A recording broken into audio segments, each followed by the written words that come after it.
দোষটা তোমারও ছিল, আর তুমি অন্যায় করেছো সেটা হয়তো তুমি ভুলে যাচ্ছ।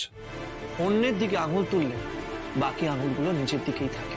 কেন দাদা, আমি কি এমন করেছিলাম? শোনো লাভ, কারণ ইচ্ছের বিরুদ্ধে গিয়ে তার গায়ে রং ঢেলে দেওয়াটা অন্যায়, আর শুরুটা তুমিই করেছিলে। প্লিজ দাদা, খেতে বসে এখন আর হোলির কথা তুলিস না তো। তোকে একটা চাকরির কথা বলেছি, পারলে ব্যবস্থা কর, না পারলে ছেড়ে দে। দেখছি আমি কোথাও এদিক ওদিক দেখে নেবো। হ্যাঁ, এসব ভুলে যা তো, এসব ছেড়ে দে। তুই একবার ছোট ভাইয়ের হয়ে একটু তদবির কর না বাবা। দেখ, আমার মনে হয় বিপাশা ম্যাডাম যত বড় মনের, ওর যা বড় মন, ও কিন্তু ঠিক কিছু না কিছু একটা ব্যবস্থা করবে। দেখ না বাবা। ঠিক আছে, আমি বিপাশাকে বলে দেখব। বাদলের যোগ্যতা অনুযায়ী ও যদি কিছু পায় তাহলে নিশ্চয়ই উনি হয়তো আমাদের হেল্প করবে।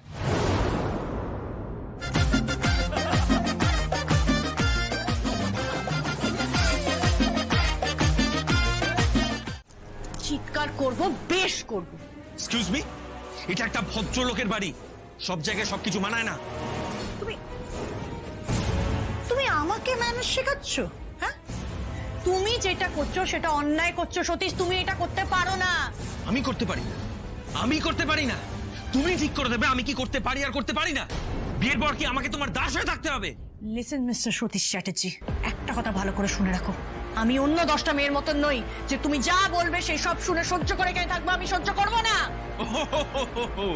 নিজেকে নাই অসাধারণ এই স্পেশাল ভাবাটা প্লিজ তুমি বন্ধ করো, প্লিজ বন্ধ করো। কি ভাবো তুমি? হ্যাঁ, সবাইকে নিজের পায়ের নিচে রাখবে?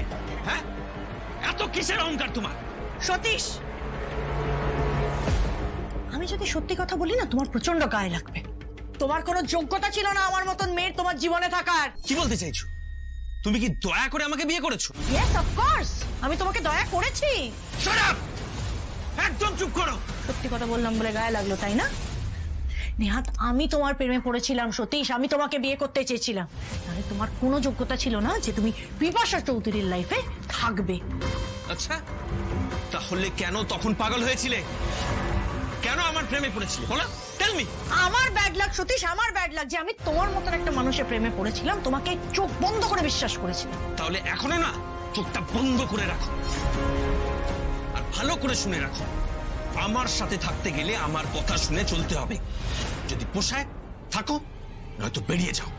Gate lost. You get lost. তোমার কোনো কথা আমি শুনবো না, শুনবো না, শুনবো না, শুনবো না।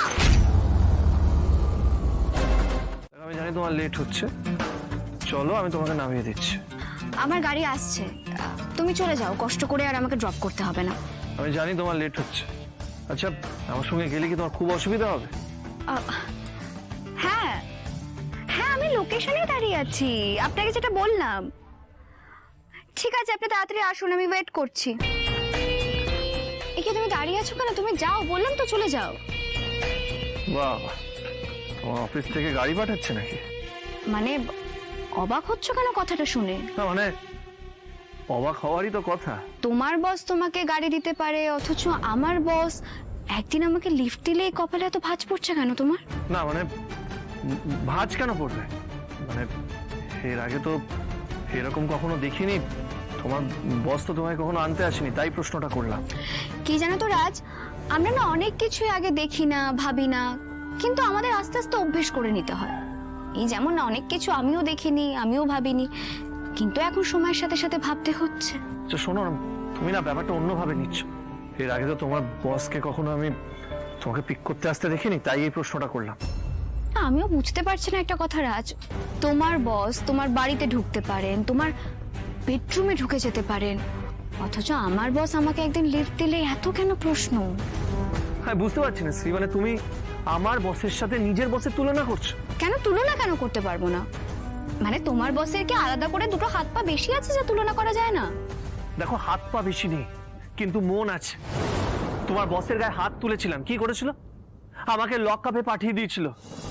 কিন্তু তুমি আমার বসের গায়ে হাত তুললে, উনি কি করেছে? আমাকে বলেছেন তোমার সাথে ঝগড়া ঝামেলা না করতে, কোনো অশান্তি না করতে। বোঝো, এটা দুজনের মধ্যে না পার্থক্য আছে। দেখো রাজ, আমি না এই ব্যাপারগুলো নিয়ে এখন কথা বলতে চাই না। এমনি তো অফিসে যাচ্ছি, হাজারটা টেনশন মাথার মধ্যে রয়েছে, আমি একদম ইন্টারেস্টেড নই। হ্যাঁ, সে কেন ইন্টারেস্টেড হবে তুমি? তুমি তো এখন রাজ, আমরা দুজন কিন্তু নিজেদের ইচ্ছেতেই আলাদা হওয়ার সিদ্ধান্তটা নিয়েছি। শোনো, আমি তোমাকে একসাথে সংসার করতে বলছি না, তোমাকে শুধু ড্রপ করে দেবো সেইটা বলছি, ব্যাস। কেনই বা বলছো?